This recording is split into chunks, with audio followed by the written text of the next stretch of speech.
Olá, tudo bem com você? Hoje eu trouxe aqui para o canal, para um bate-papo, uma conversa bem interessante, um assunto bem interessante também. O meu amigo, o pastor Rafael Martins, ele é pastor na igreja de Orlando e apresentou recentemente uma série muito interessante na igreja dele, lá em Orlando, na Flórida, sobre contracultura, o cristão e a contracultura. E vai ser justamente esse o assunto da nossa conversa hoje. Só que eu quero apresentar aqui para você um pouquinho melhor aqui o pastor Rafael. Ele tem 35 anos, casado com Jéssica Kaminski Martins, pai da Carolina e de um bebê a caminho aí. Parabéns, pastor, viu? Aumentando a família aí. Formado em teologia pelo NASP, campus Engenheiro Coelho, aqui no Brasil, e tem um mestrado em ciência da religião pela UMESP. Pastor por 9 anos e meio no Brasil, na Associação Paulista Leste, a APL, passou pelo evangelismo, capelania, distritos da Moca e Jaraguá. Foi pastor voluntário em Jacksonville, na Flórida, por 8 meses. E de lá, ele passou então a atuar, foi chamado para trabalhar ali como pastor, atuar como pastor, na Igreja Brasileira de Orlando, onde já está há 3 anos. Ele também cuida lá do Espaço Novo Tempo Orlando. Pastor Rafael, muito obrigado por aceitar o meu convite aqui, a sua saudação inicial aí para os nossos telespectadores. Muito obrigado, Michelson, pelo convite. É um prazer estar aqui contigo para a gente bater esse papo, interagir com seus seguidores, a todos vocês que estão assistindo a gente agora ou em um outro momento. Seja muito bem-vindo à nossa conversa. É um prazer estar aqui com vocês. Que Deus possa utilizar este momento para crescimento intelectual, emocional e espiritual de todos nós. Amém, amém. Pastor Rafael, eu assisti a sua série, os vídeos estão gravados, disponíveis no canal da igreja, né? Qual o canal mesmo, para quem queira depois conferir essa série? Você pode ir tanto no Facebook quanto no YouTube, mas Igreja Adventista Brasileira de Orlando. Igreja Adventista Brasileira de Orlando, você já acha nas duas redes sociais, nas duas plataformas, no YouTube e no Facebook também. Ok, vale muito a pena, viu? São quantas partes mesmo, pastor? Quantos São sábados? 5 partes. 5 partes. Né? Então, estão ali os 5 vídeos gravados, um material muito bom, conteúdo fantástico. Você vai perceber agora nessa conversa que teremos aqui. E, pastor Rafael, é comum que quando a gente prepara assim, séries evangelísticas ou séries de palestras, a gente se muna, né, de munição, se cerque, né, de munição, de boas leituras, de conteúdos para estudo, e com você não foi diferente. Você poderia, antes de nós conversarmos aqui, de nós começarmos com as perguntas da entrevista, compartilhar com os amigos que estão assistindo algumas fontes que você usou para elaborar, para produzir essa série? Claro que além da Bíblia, né, que é a fonte principal, mas que Sim, outros livros, autores você usou aí para pesquisar? Tudo bem, eu separei aqui os 4 livros principais que eu estive utilizando. Vamos lá. 3 livros, eles são cristãos, esse não é cristão, mas é muito relevante, já falo sobre ele.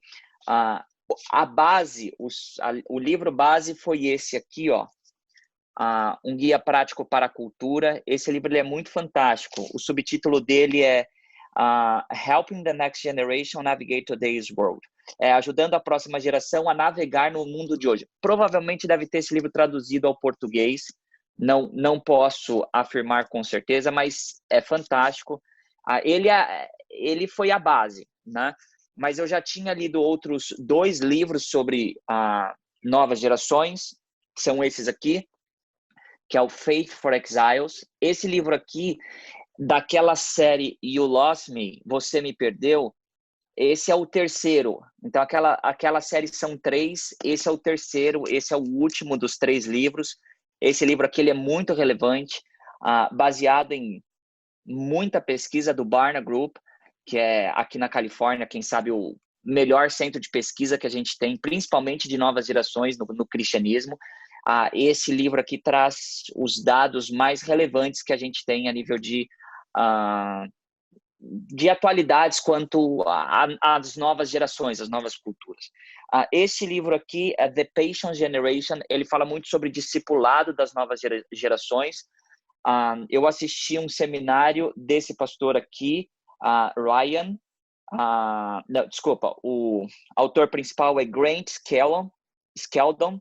eu assisti um seminário no ano passado na Exponation, desse pastor. Eu assisti um seminário com ele. Na verdade, foram vários módulos sobre novas gerações e li o livro dele. É um livro tremendo, fantástico, que também fala muito sobre o diálogo da cultura com essas novas gerações. E este último livro aqui, se eu não me engano, já tem traduzido ao português. É Hygiene. Esse livro são 200 mil pessoas pesquisadas de diversas gerações, quando eles eram, vamos colocar assim, teenagers, né? Adolescentes ou jovens adultos, que a expressão em inglês é young adults. Então, ele pega desde os baby boomers, do X, daí ele entra para o Y, só que o autor, que é um PhD, ele prefere, ao invés de tratar como geração millennial ou geração agora o Z ou Alpha, ou qualquer esse nome, ele dá o título de iGen, né, de iGeneration, né, ou geração I, né, do iPhone ou iPad ou todas essas coisas. Mas esse livro aqui, ele é o melhor que eu já li nesses últimos tempos para entender como que essas novas gerações pensam, a nível de dados e comparativos entre as gerações, né? Por isso que esse livro se torna muito fantástico, porque você consegue comparar as diversas gerações quando eles estavam na mesma faixa etária. Então, é um livro fantástico, né? Então, foram esses 4 livros, e lógico, fora a Bíblia, né? Uhum. Quem é o autor mesmo, pastor, desse último aí, o Aidin? Esse é uma PhD, chama Jean Twing. Jean, né? Se escreve Jean, como se fosse Jean em português, acho que dá para... Dá sim. Então, Ok. essa autora, fantástico, assim, fantástico. Esse livro aqui, ele é Recomenda. muito, muito interessante. Ok. Bom, vamos lá então, pastor. Você é pastor da igreja de Orlando, igreja brasileira em Orlando, tem que cuidar das suas ovelhas e, por algum motivo, escolheu realizar uma série, 5 temas nessa série, sobre contracultura. Fala um pouquinho então, pastor, por que uma série sobre esse assunto, contracultura? Bom, primeiro que eu vejo a necessidade de fortalecer os meus jovens, e a gente tem bastante aqui na nossa igreja, principalmente adolescentes, juvenis. Nosso clube de desbravadores, ele passa de 40 e o nosso clube de aventureiros passa de 50. Então, a nossa igreja tem aproximadamente, no papel, 212 membros, mas por sábado em torno de 200 pessoas estão nos nossos 2 cultos. E a nossa igreja, mais da metade dela, tem menos que 35 anos.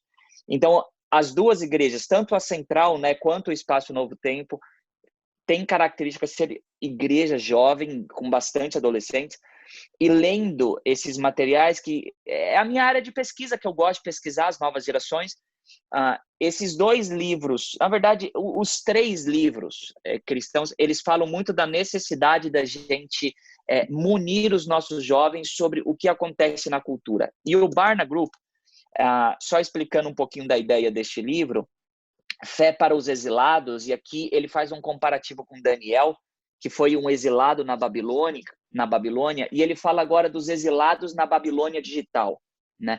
Como que os cristãos, que são verdadeiros discípulos, eles são, então, munidos pela igreja. E mais de 70%, segundo o Barna Group, mais de 70% dos discípulos, e ele dá a expressão de discípulos resilientes, são aqueles autênticos discípulos, mais de 70% deles responderam que a igreja ensina conteúdo relevante para se dialogar com a cultura. Então, dentro desses 3 livros, eu fui lendo, fui remoendo, eu fui meditando, e a temática sempre dos autores foi pastor, líder de igreja, pai, educador. Você, como um mentor, como aquele que está dirigindo a mentalidade, né, dirigindo o crescimento intelectual do mais jovem, você precisa, de alguma forma, ensinar o seu filho, o seu aluno, a sua ovelha na igreja e tudo mais, a dialogar com a cultura. Então, daí surge a ideia, né? Então, da gente conseguir dialogar com a cultura, dar ferramentas científicas também, para que os nossos jovens eles possam dialogar chegar e falar assim, ó, tudo bem, a cultura diz isso, mas eu não preciso fazer isso, né? Eu tenho esses contrapontos aqui. Então, daí que surge a nossa ideia dessa série. Muito bom. E é interessante pensar nisso, porque desde sempre foi um desafio, né, para o povo de Deus dialogar com a cultura. E, claro, assimilar aquilo que é válido, que não é nocivo, né, a nossa identidade cristã, identidade antes disso ainda do povo de Deus no Antigo Testamento, por exemplo. Mas também percebemos ao longo da Bíblia que havia e há elementos negativos dessa cultura. E eu creio que essa sua série foi muito abençoada, foi muito muito feliz no sentido de mostrar realmente aqueles aspectos negativos da cultura e, quem sabe, ajudar as pessoas a terem uma mente crítica o suficiente, né, com discernimento suficiente para perceber aqueles elementos de cultura que podem ser consumidos, até utilizados, quem sabe, para o bem, e tirar, né, do caminho, deixar para lá aquelas coisas que realmente nos prejudicam espiritualmente. E essa série, eu creio que ela ajudou muito nisso. Bom, muitas vezes nas suas palestras, e claro, aqui nessa entrevista também isso vai ser recorrente, a palavra cultura estará presente ali, né? E a gente ouve muito falar em cultura, a cultura disso, a cultura daquilo, mas nem sempre as pessoas param para pensar na definição dessa palavra. Afinal de contas, pastor Martins, o que é cultura? Bom, o livro prático da cultura, esse aqui, ele traz muitas definições, né? Eu acho que o maior equívoco que as pessoas cometem é achar que cultura é acúmulo de conhecimento, né? Não, aquela pessoa é muito culta, porque ele fez doutorado, ele estudou demais, ele leu demais. É um pouquinho mais que isso, a cultura. Uma das definições mais legais que tem neste livro, ele diz assim, olha, cultura é para o ser humano como a água é para o peixe. Então, cultura é para o ser humano o que a água é para o peixe. Então, cultura é aquilo que está em volta do ser humano, né? Todo o meio ambiente que a gente vive. Então, a gente vai ver que existe cultura, e os sociólogos da América Latina também falam muito de subcultura. Então, você tem a cultura, por exemplo, do centro-oeste do Brasil, a cultura nordestina, a cultura sulista do Brasil. A gente tem, enfim, a gente tem essas diversas culturas, mas cada cidade tem as suas outras culturas. E também a gente chega nas famílias. Cada família tem o seu estilo de vida. Esse meio que nós vivemos e como nós fazemos as coisas é caracterizado e se define como cultura. Então, para a gente ficar bem claro assim, cultura não é o que nós fazemos apenas como hábitos, né? Mas com intenção. Então, vamos lá, existem funcionamentos naturais do nosso corpo. O sangue flui no nosso corpo, a gente não manda o sangue fluir, o coração bate, mas ele bate automaticamente, é a bênção de Deus. Mas quando nós escolhemos fazer as coisas e passamos a ter hábitos nessas escolhas, isso faz parte da nossa cultura. É o ar que está em volta da gente, aquele clima, né? Você chega numa casa, chega e fala assim, nossa, essa casa tem esse ambiente. Então, isso é a cultura. E aí, quando a gente vai para a nossa sociedade, a gente tem diversas correntes de pensamento que atacam os nossos jovens. E aí vem a cultura, aonde eles estão inseridos. Então, um aluno, né, vamos pegar um adolescente, um jovem que estuda numa universidade não denominacional, ele vai enfrentar uma cultura. Numa universidade denominacional, uma outra cultura, porque é o ambiente, né? A crítica aos conteúdos ele vai ser diferente. Então, esse ambiente, esse clima que está em volta da gente, isso é a cultura, né? É a água do peixe, onde o Pronto, peixe está. Uma boa comparação, né? Claro que a cultura não é uma coisa monolítica, né? É uma cultura única, ela muda com o tempo, ela muda de acordo com os países, com as gerações. Agora, nos seus estudos aí, pastor, se você fosse definir assim, digamos, quais os principais traços da cultura ocidental, da nossa cultura aí, né? Tanto América do Norte quanto aqui América do Sul, Europa, quem sabe, quais são os principais traços que hoje têm dominado o cenário, o mundo, a nossa cultura daqui desse lado do mundo? Bom, primeiro, assim, algumas coisas interessantes, Michelson. Embora esses livros eles são americanos, as pesquisas mostram que os dados americanos eles são muito similares com todas as outras partes do mundo onde foram pesquisadas as mesmas coisas. Então, isso é importante a gente ter em mente. tanto Europa quanto os Estados Unidos, ou América do Sul e o nosso Brasil. Então, é muito relevante. Eu acho que uma das características mais fortes e mais preocupantes que eu vejo na nossa cultura, além de ser uma cultura imediatista, é uma cultura que busca o prazer, não importa a que custo. Então, um jargão que hoje existe é: você merece ser feliz e você precisa ser feliz, não importa o que você precisa fazer para ser feliz. Isso é o Não tal, importa o custo disso. é o tal hedonista. Busca a sua felicidade. O que soa muito bonito, mas tem consequências pesadas, complicadíssimas. Por exemplo, se o seu trabalho não te faz feliz, abandona o trabalho. Ok, bacana. E se seu amigo não te deixa feliz, o que você faz? Abandona o amigo, busca um outro amigo. Ok, e se o seu casamento não está te fazendo feliz, o que você faz? Abandona o casamento, casa de novo. Então, é um simples conceito popular que está impregnado na nossa cultura, que vai trazendo circunstâncias ou mudanças de comportamento ou conclusões, questões muito mais pesadas, como banalizar o relacionamento. Não, se você não me faz mais feliz, ok, tem outras pessoas que vão me fazer feliz. Quer dizer, a resiliência, o mudar o eu, buscar a transformação, ela não existe mais nessa cultura, porque é uma cultura que, não, eu preciso ser feliz, não importa o que, eu vou atrás. Esse é um dos elementos, mas tem várias coisas, né? A questão do consumismo, a questão do imediatismo, como eu já mencionei, a mesma questão da intolerância. Hoje a gente vive numa sociedade assim, ela é a mais aberta, mas é a mais intolerante possível. Paradoxo, hein? É a sociedade mais intolerante, porque assim, ao mesmo tempo que a sociedade que mais aceita as coisas, ela não aceita opinião contrária.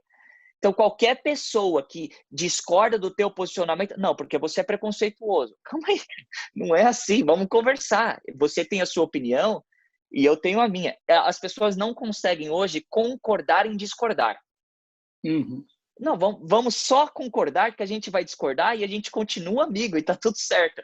Essa é uma dificuldade pesada na cultura que a gente vive, né? Então, algumas características aí. A gente pode chamar assim, quem sabe, de cultura hedonista e do descartável, né? Também isso é aplicado nos relacionamentos, é uma coisa trágica, né? Lamentável. Exatamente. Outra preocupação que os líderes religiosos temos, né, é com a questão da identidade. Fala-se muito em identidade cristã, identidade do jovem adventista, né? Como identificar essa identidade e preservá-la. Agora, qual o papel dessa cultura, pastor, na formação da identidade da pessoa? Então, vamos lá. Alguns sociólogos, alguns pensadores aí que eu li nesses livros, eles chegam a dizer assim que a cultura é a única fonte de formação de identidade. Eu discordo plenamente. Né? Eu discordo porque eu não preciso ser aquilo que as outras pessoas pensam. Mas a cultura, ela tende a influenciar fortemente, principalmente as novas gerações, com a questão do grupo. Né?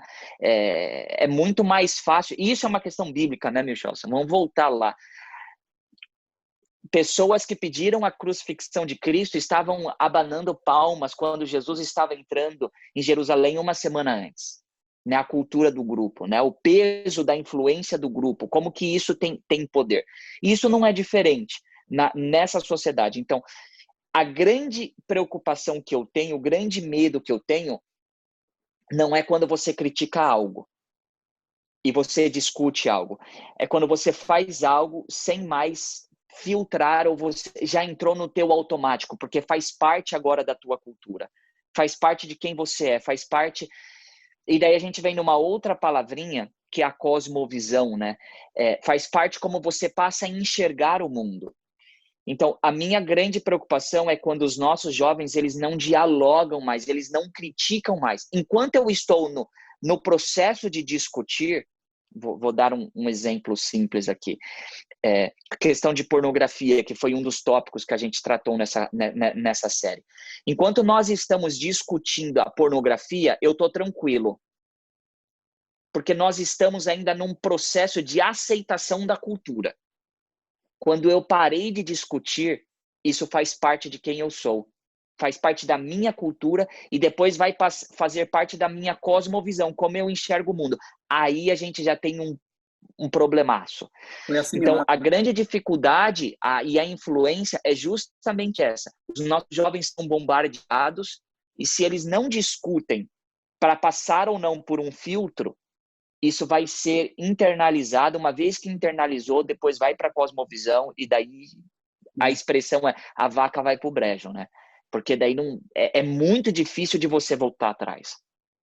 Essa assimilação é um perigo, né? Eu me lembro que 10 anos atrás, 15 anos atrás, nós discutíamos alguns assuntos, né, como líderes, como pastores, como igreja, e com o tempo acabaram ficando para trás. Não necessariamente Sim. porque sejam assuntos que não merecessem ser discutidos ou porque não tivessem seu lugar, nem importância, mas é porque realmente alguns traços da cultura acabaram sendo assimilados de tal maneira que hoje parece fora de época, inútil, enfim, discuti-los, né?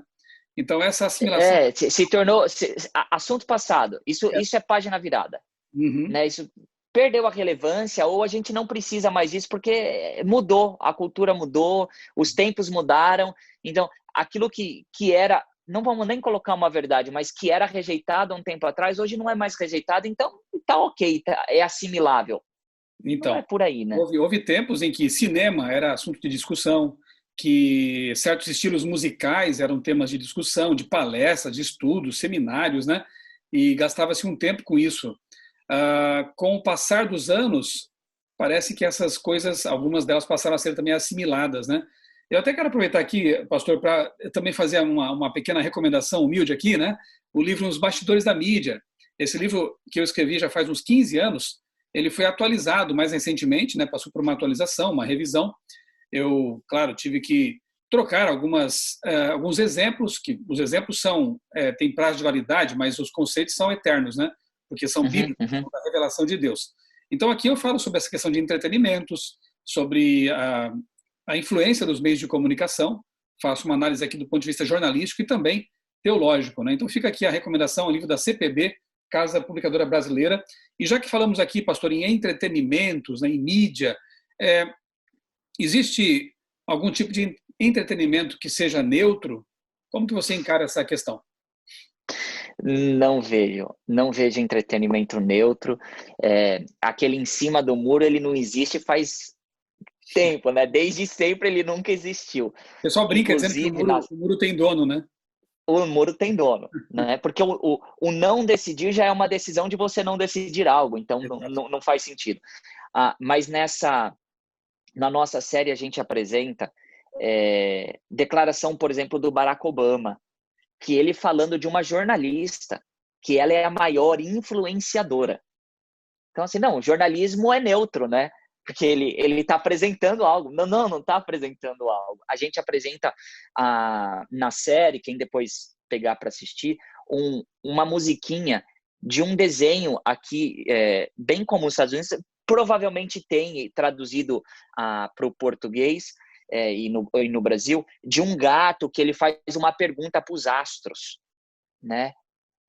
E a pergunta é: qual que é a razão da vida? E daí eles começam a cantar uma música evolucionista, falando de bilhões de anos, que houve explosão e tudo mais. E no final da música, a conclusão é que a tua vida, ela não faz sentido nenhum. Eu falo, como assim? É um desenho para criança, falando que a vida do meu filho, da minha filha, a vida dos meus, eu falo das minhas crianças, né, da igreja, né? A vida dos nossos filhos, ela não faz sentido, ela não tem o porquê existir, mas é justamente isso.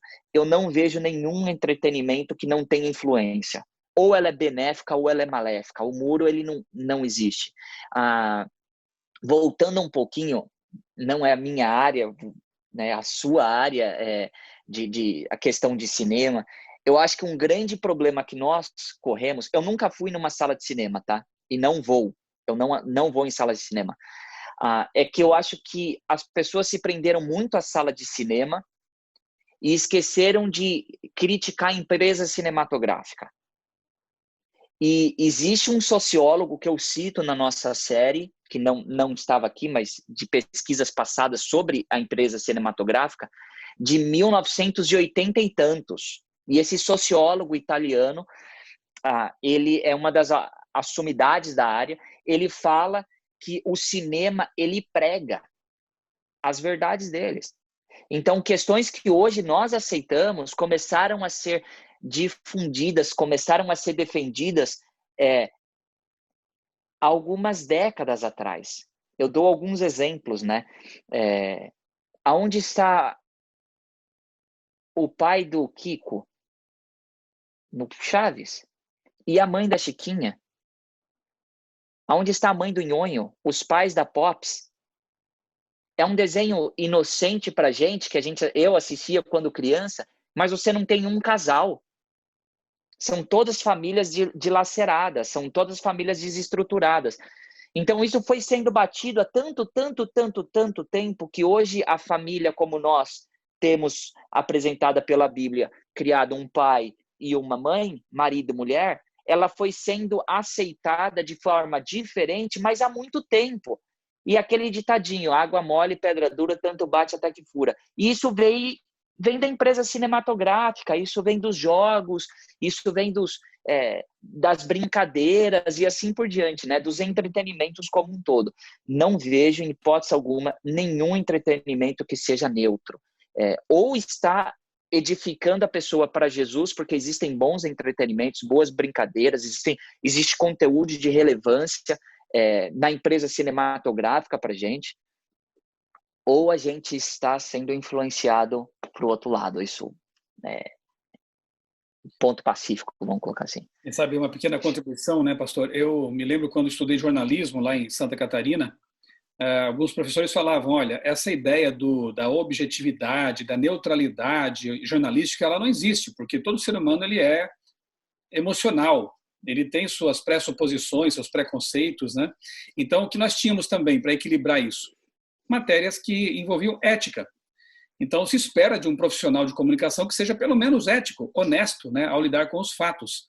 Mas a gente sabe que nem todo ser humano tem isso, essa característica, né, da boa ética. Então, aquela coisa, você não pode escolher ser ou não influenciado, você pode escolher quem vai influenciá-lo. E aí a escolha dos conteúdos, ela parte de uma mente racional. E se formos cristãos, né, guiados pela Bíblia, vamos usar a Bíblia como baliza, né, para fazer essas escolhas. Eu gosto muito de Filipenses 4:8. Para mim é o texto mais importante no que diz respeito à escolha dos conteúdos, né? Outro autor, um comunicador importante que se estuda nas escolas de comunicação é o McLuhan. Ele dizia que o meio é a mensagem. Então, o próprio meio passa a ser um transmissor de uma mensagem, né? Então, como você disse, ao longo dos anos, as gerações tendo contato com certas mensagens propagadas, incentivadas, marteladas nos meios de comunicação, nos mais diversos meios, isso acaba criando uma cultura, né? É aquela chamada janela de Overton, né? É um estudo bem interessante, se você quiser depois pesquisar na internet, janela de Overton. É como a mídia pode ser usada para mover a opinião pública ao longo dos anos.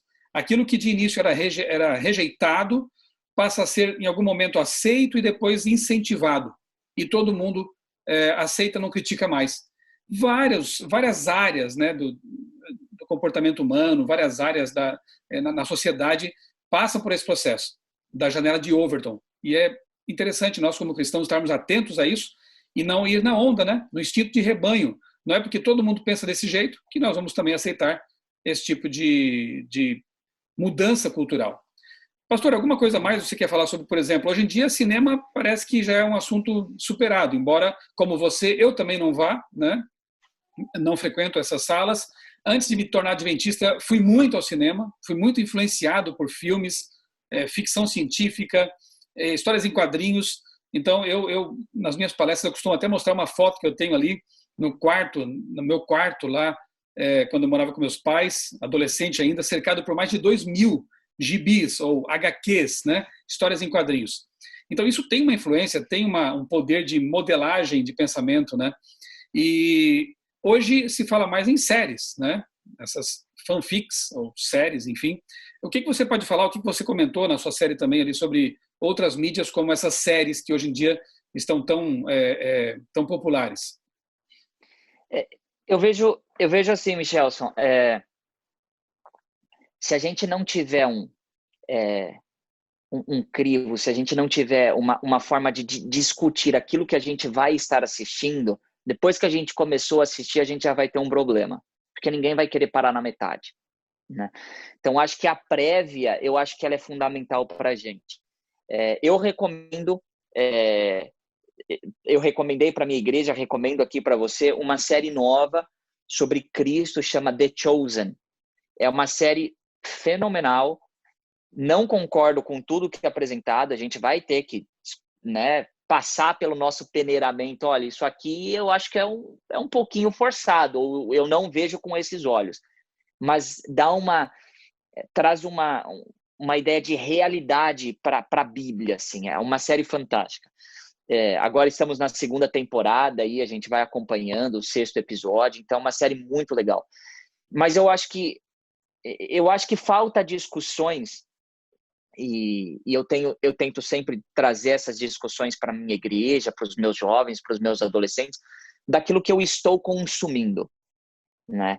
E criticar de fato a empresa cinematográfica. Então, quem que é o autor deste conteúdo? Quem que está apresentando? Porque ele vai defender aquilo que ele acredita. E eu acho que aí que se perdeu um pouco. A empresa cinematográfica eu não vou por outros motivos. Desculpa, a sala de cinema eu não vou por outros motivos, mas eu acho que é relevante a gente criticar um pouquinho a empresa cinematográfica. Em casa a gente não tem TV, a gente tem a Netflix que a gente assiste alguma coisa, que passa no nosso crivo. A nossa filha não assiste nada de questões assim, nem de série e tudo mais. Ela tem alguns canais educativos no YouTube que a gente permite ela assistir. Então, acho que falta um pouco da crítica, né? Esse deixar assistir desenfreado, ele é uma tragédia, né?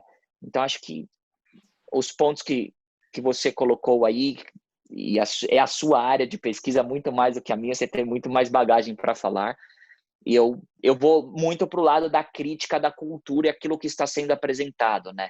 Dessas séries, né? A série estava no top 10 do Netflix, Lucifer, que eu, cristão, vou assistir. Eu vou me colocar diante dessa série? Ah, não, eu preciso saber o que as outras pessoas estão pensando. Eu não preciso saber disso, eu não preciso absorver isso, né? Só pelo tema, pelo conteúdo, pelo título da série, sou eu, cristão, que vou me colocar diante disso para assistir. Falta um pouquinho de crítica da nossa parte como cristãos, aquilo que a gente vai receber, aquilo que a gente vai assimilar, né? Então... A gente antes se preocupava com... Bom, vou dar um exemplo aqui da nossa família, né?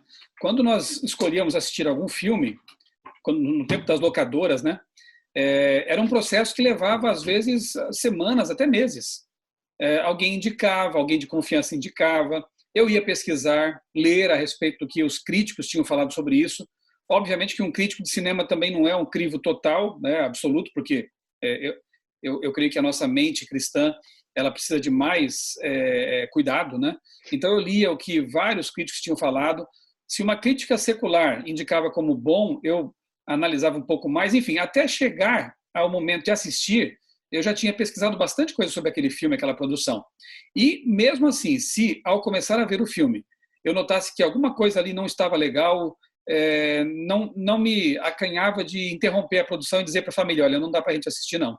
Porque, infelizmente, o nosso crivo aqui é mais estrito, né, do que aqueles aos quais eu tive contato. Agora, com esses canais, esses serviços de streaming, a coisa ficou mais complicada, né, porque é uma oferta, né, você mencionou na Netflix, né, é uma oferta de filmes, assim, quase infinita, né, e muitas pessoas acabam, por essa facilidade, assistindo a tudo de forma indiscriminada, quando deveriam realmente pesquisar. Assim como a gente compra um livro, né, pastor? Quando a gente vai a uma livraria comprar um livro, você não compra qualquer livro que você encontra na estante lá. Você lê a contracapa, você lê as orelhas, você, quem sabe, pesquisou antes, eu costumo fazer isso, para depois gastar o dinheiro num livro. E eu creio que nosso comportamento em relação às mídias e às séries e aos filmes e outras coisas mais deveria ser parecido com esse, né? Primeiro pesquisar, analisar, será que vale a pena eu gastar 1h30, 2 horas do meu tempo com esse tipo de produção, né? Então, fica aí o convite. Eu confesso a você, pastor, que tenho ficado muito mais preocupado com a era das séries do que com a era do cinema, né? Porque as séries estão dentro de casa, escancaradas. E eu fiquei É, muito triste algum tempo atrás quando eu vi, por exemplo, jovens adventistas, eu não vou dizer de onde nem qual instituição, enfim, né?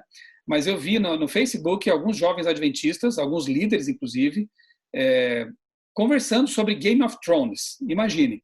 E dizendo assim, olha, eu estou ansioso pela chegada da próxima temporada. E assim, a conversa indicava que eles conheciam muito bem a trama, o roteiro, a trama, a história, né?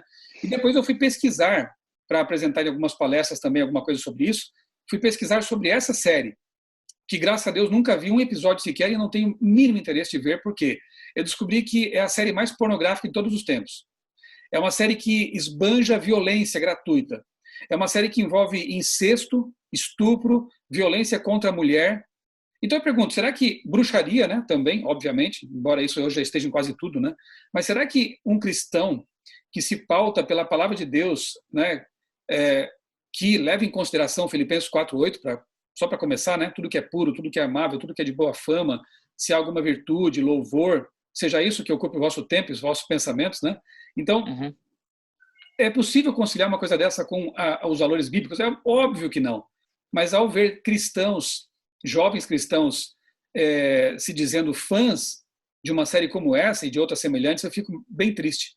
E percebo que aquilo que você falou na sua série aí, e tem falado aqui nessa entrevista, né, da assimilação cultural, realmente é uma realidade.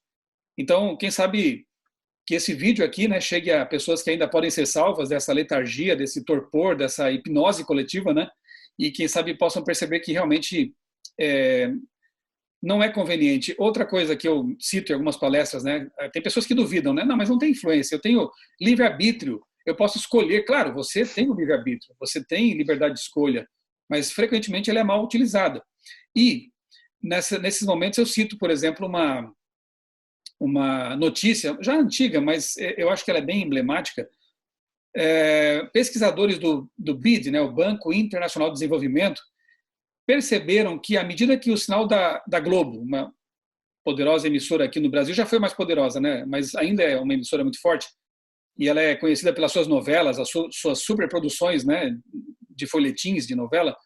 À medida que o sinal da Globo ia chegando ao interior do país, aqui no Brasil, cidades pequenas, o número de divórcios ia aumentando. Então, como você pode me dizer que a influência não existe, né? Eu não sei se você assistiu, pastor, mas é bem conhecido aí o documentário, como é que é o título? Enigma das Redes? Alguma coisa assim? Você lembra? Não assisti esse Não documentário. sei se é Enigma, eu posso estar enganado com o título, mas enfim, é um documentário que fala de redes, e no fim dele, eu achei assim, todo o documentário é bem interessante, mas no fim, os extras, né?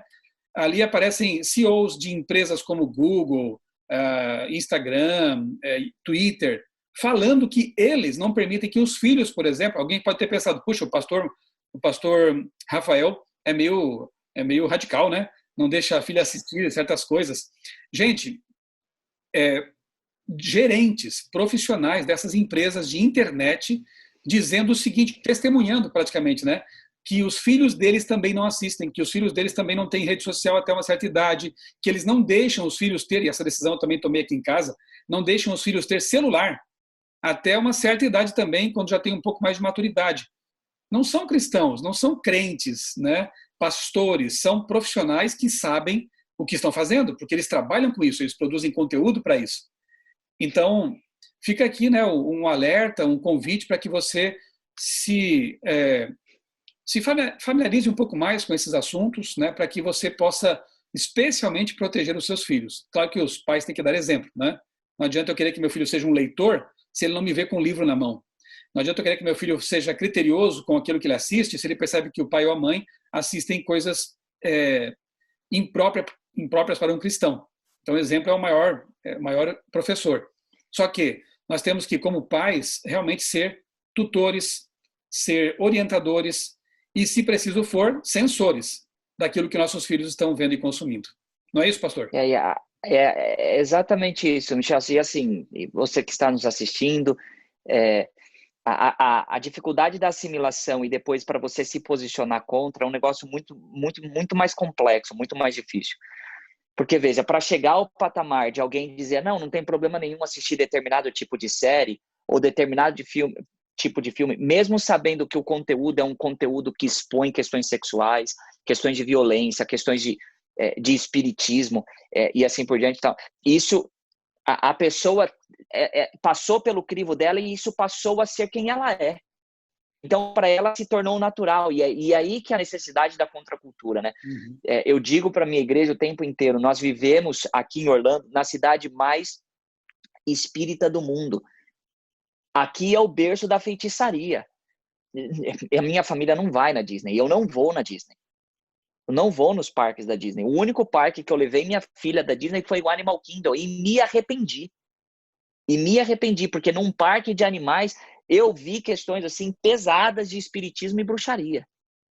Então, eu levo para a parte mais bonita a minha filha, que são as nascentes, os springs que existem aqui na Flórida, aqui perto de Orlando. Mas eu sei famílias da minha igreja que têm Annual Pass e eles vão lá e ficam lá, vão às vezes toda semana para Disney. Mas isso faz parte de quem elas são, porque passou pelo crivo. E essa grande dificuldade quando você deixa de criticar alguma coisa. Porque você assimilou aquilo e a cultura que está em volta de você passou a ser parte da sua cultura. Não, mas isso aqui não tem problema nenhum. Como não tem problema nenhum? É pornografia pura, é sexo puro, é explícito, né? É violência pura, é espiritismo puro.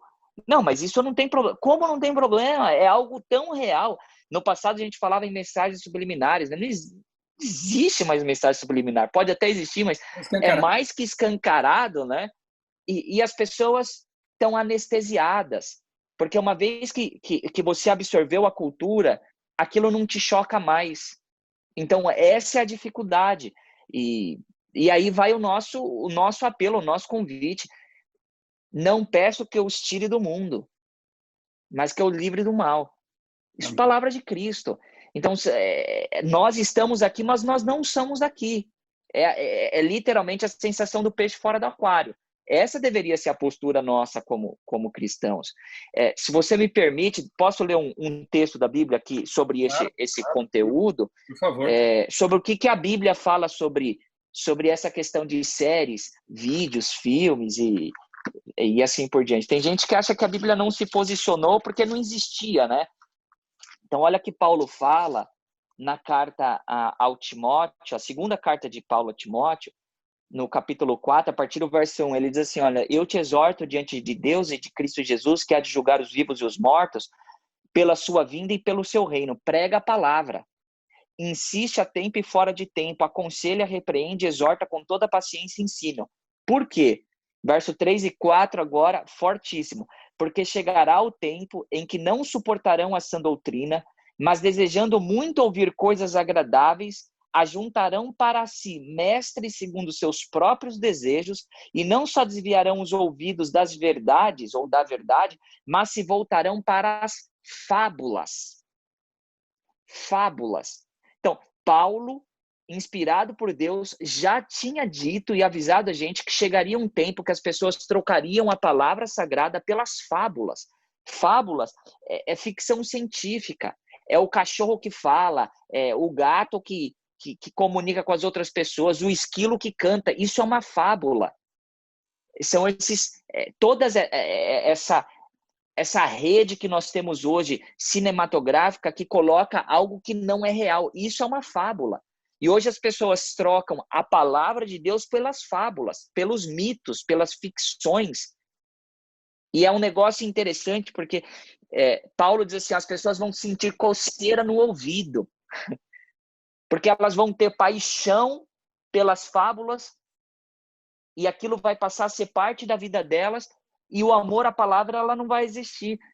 E só existe uma maneira de combater, palavra. Ele fala, insista, prega, exorta, repreende, orienta, porque as pessoas vão ter mais paixões, né? Vão ter mais paixão por isso do que pela palavra de Deus.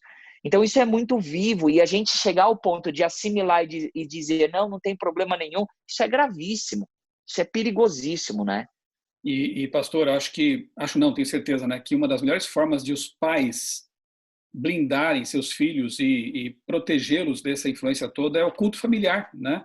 Tornar esse 100%. momento um momento diário para construir boas memórias, boas recordações e fixar a palavra de Deus, como diz a Bíblia, né? Inculcarás a palavra nos seus filhos, é colocar na cuca mesmo, né? Todo dia ali ensinar, fazer do momento do culto um momento realmente ter um momento agradável para cantar hinos, para ler um pedacinho. Se o filho é pequeno, né? Filhos pequenos não tem toda aquela janela de atenção, paciência, né? Então, um culto breve, mas agradável, com uma boa leitura. Aqui em casa, além da leitura bíblica e das orações, a gente todo dia está lendo um livro. Terminamos de ler, inclusive, deixa eu mostrar aqui para vocês, eu vou pôr na estante, porque já lemos, né? Esse livro aqui, nós lemos no nosso culto familiar aqui, recém-lançado pela CPB, Fatos Curiosos sobre Ellen White.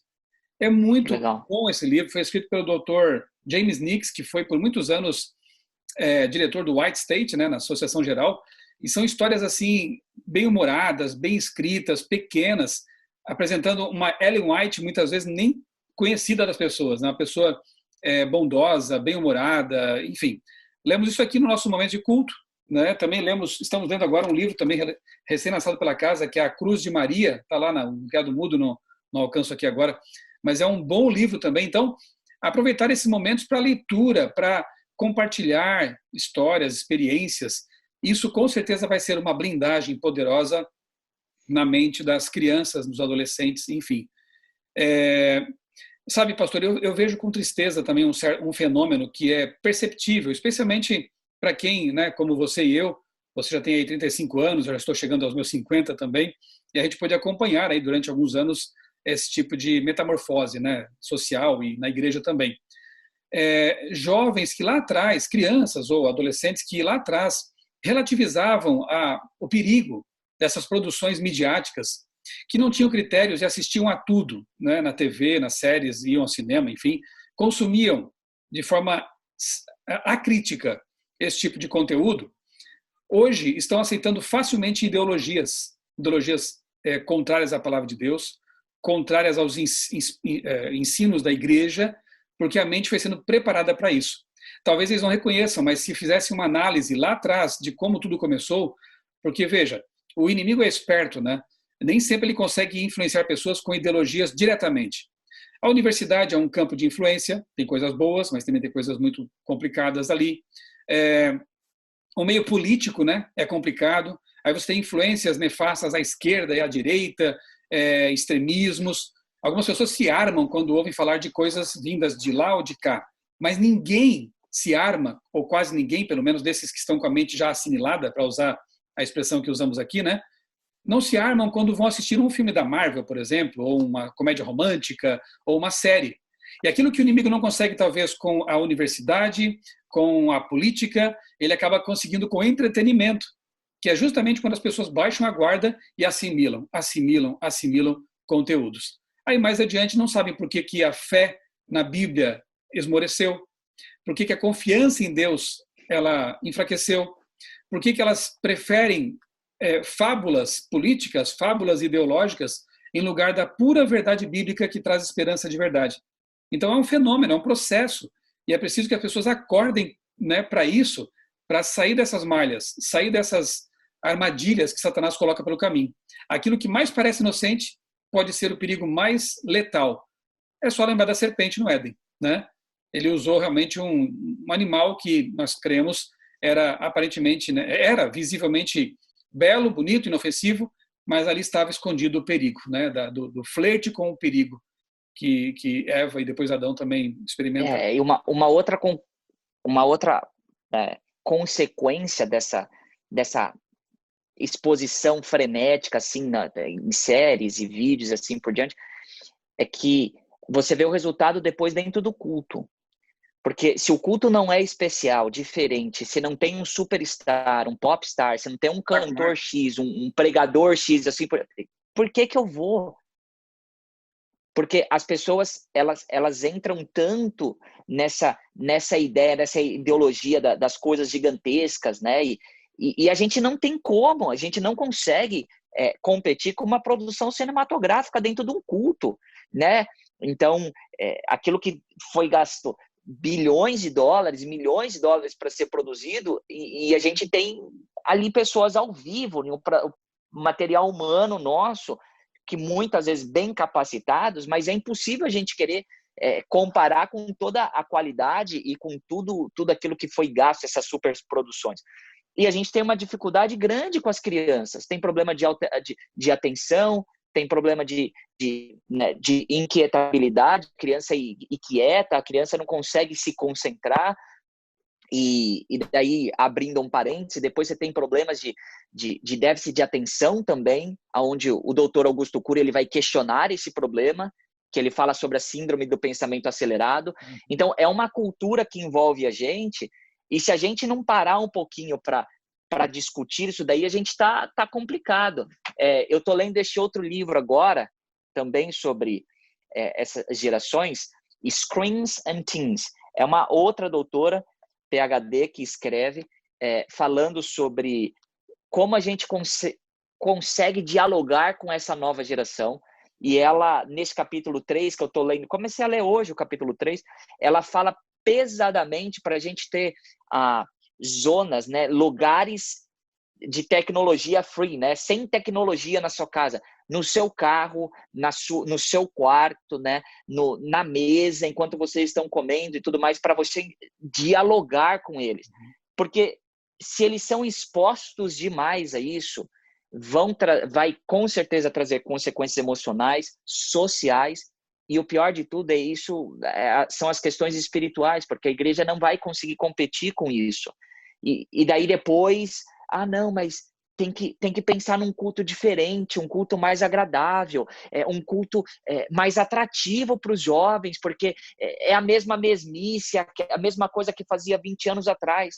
E não adianta, a gente vai inventar o que for. Durante 1 mês, 2 meses, aquilo foi legal, foi atrativo, mas ele quer algo novo. Cansou. Porque tem demais de tecnologia, tem demais de ficção, tem demais de tudo isso e tem menos de Bíblia. Então a gente tem que fazer essas críticas, essas considerações e essas substituições no nosso dia a dia. Caso contrário, a guerra vai ser bem difícil de ser vencida. Dúvida. É a questão do hiperestímulo, né, que alguns autores trabalham também. E sim, isso sim. Em todas as áreas da vida. Por exemplo, na área da alimentação. Eu, antes de me tornar adventista, era um apreciador de churrasco, por exemplo. Bebia Coca-Cola, café, bebidas alcoólicas também. E é claro que foi um processo de descontaminação e, graças a Deus, né, Jesus me ajudou muito nessa descontaminação. E passar a gostar de alimentos simples, preparados de forma simples, naturais, foi complicado, mas é possível. E uma vez que você passa por essa despoluição, né, dessa descontaminação, é maravilhoso você perceber as nuances, os sabores, o sabor de uma fruta in natura. Eu estou só comparando aqui, não estou dizendo que é pecado de vez em quando você tomar um sorvetinho, uma coisa assim, né? Mas se isso passa a ser uma prática, é a questão dopaminérgica, né? A dopamina, que é um neurotransmissor que Deus criou para nos dar prazer, ela é neutra nesse caso. Ela vai dar prazer com uma maçã ou com um hambúrguer bastante gorduroso. Agora, eu escolho, mais uma vez eu escolho, o que vai me dar prazer. É aquela fruta, aquele natural, basicamente mais alimentação natural, ou aquilo que é estimulante, aquilo que é nocivo, e hoje sabidamente nocivo, né? Como excesso de açúcar, excesso de gordura e excesso de carne, enfim, né? Então a escolha é nossa. Nós vamos falar daqui a pouquinho também sobre pornografia. É a mesma coisa, né? Mesma coisa. Para gerações de 20 anos atrás, 10 anos atrás, falar do que se oferece hoje em dia em termos de pornografia seria uma coisa assim espantosa, né? Porque, e uma vez que a pessoa entra por esse caminho, e eu já li alguns livros também, escrevi uma vez uma reportagem de capa para a revista Quebrando o Silêncio, sobre pornografia. Aquele ano foi sobre esse assunto.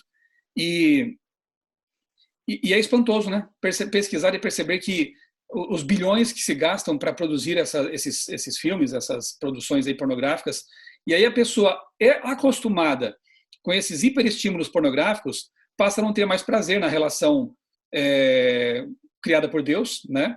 Passa a não ter mais estímulos com aquilo que é natural. E a mesma coisa a gente aplica, então, para séries, filmes e música também, né, pastor? Não podemos esquecer. Com certeza. Será que o com certeza. ser tão mais apimentado musicalmente é porque houve um processo de estimulação, de hiperestimulação, de modo que talvez alguns não se contentem mais com um cantar de um hino do Inário, um hino reflexivo, com uma bela letra, com uma melodia contemplativa. Tem que ter ali a pimentinha, né, para a pessoa se sentir estimulada e gostar do culto. Esse é um outro assunto importante, eu recomendo a vocês o livro de Ellen White, Música. A CPB lançou, né, esse livro, uma coletânea de textos dela. Eu creio, pastor, que bastaria as pessoas lerem com atenção e oração esse livro de Ellen White, Música, para tomarem decisões importantes também nessa área. Sim, sim. Não apenas isso. Deixa eu fazer uma crítica a uma cultura cristã que você mencionou. Né? Isso aqui não é pecado eu comer de vez em quando, né? A questão não é se é pecado ou não é pecado. E essa é uma cultura muito comum dentro do adventismo. Não, pastor, fala para mim se é certo ou errado, porque eu não quero perder o céu. Então, se for errado, o senhor já me fala logo porque eu paro. Calma aí. A palavra de Deus diz assim que eu tenho que pensar, eu tenho que me alimentar, eu tenho que fazer, eu tenho que vestir, eu tenho que buscar tudo aquilo que é para a honra e glória de Deus. Uhum. Não para a honra e glória do meu paladar, não é para a honra e glória do meu lazer, não, mas é para a honra e glória de Deus. Então eu acho que é muito superficial essa cultura, se é pecado ou não é pecado, que existe dentro da igreja, e a gente precisa ir um pouquinho mais profundo e pensar mesmo, isso que eu faço é para a honra e glória de Deus? Ou isso é para o meu bel prazer, isso aqui é para o meu deleite pessoal e assim por diante. A gente aqui em casa também segue a cartilha da reforma de saúde, aquilo que Deus deixou revelado para a gente. Nossa filha, dá para contar nos dedos também, às vezes que ela comeu açúcar, por exemplo, nós não consumimos nada de açúcar. E a qualidade de vida, a quantidade de vezes que alguém aqui em casa fica doente, ou o nosso sistema imune, o nosso paladar, né? O prazer que eu tenho em comer uma maçã, que ela é tão saborosa para mim hoje, que não era no passado. Nem sempre a gente foi assim, a gente passou por um processo. Mas é para a honra e glória de Deus mesmo que eu estou fazendo isso? Ou não? Não, mas é só de vez em quando. O de vez em quando também tem que ser para a honra e glória de Deus, né? Então é uma cultura que existe que a gente precisa começar a pensar um pouquinho mais, né? A minha vida, eu tenho ela, que na verdade eu sempre costumo dizer que nós não temos vida, né? E as pessoas usam o jargão, a vida é minha, eu faço o que eu quero. E eu sempre respondo assim, se a vida fosse sua, você saberia o dia da sua morte. Se você não sabe nem o dia da sua morte, como que você diz que a vida é tua? E a gente acha que Deus nos deu emprestado e a gente pode fazer aquilo que a gente bem entende.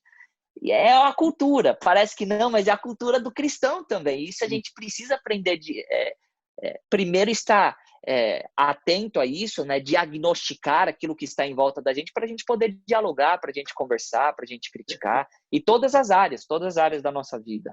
Então, são dois tipos de alimentos que interferem com o funcionamento cerebral, né, e com a nossa espiritualidade. O alimento físico, obviamente, e aqui seria assunto para outra live, né?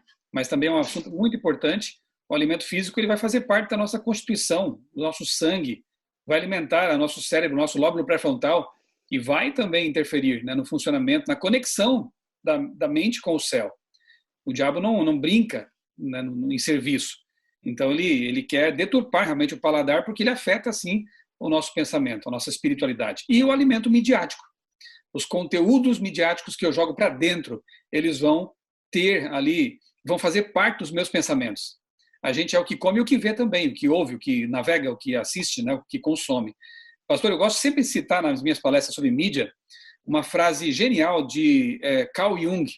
Ele disse assim, nascemos originais e morremos cópia. Então, de fato, a gente nasce, né, com HD zero, quase assim, né? Tem, claro, zerado, parte epigenética e outras coisas mais, mas basicamente um HD zerado. E na medida... Uma folha em branca para ser escrita. Exatamente, uma página branca.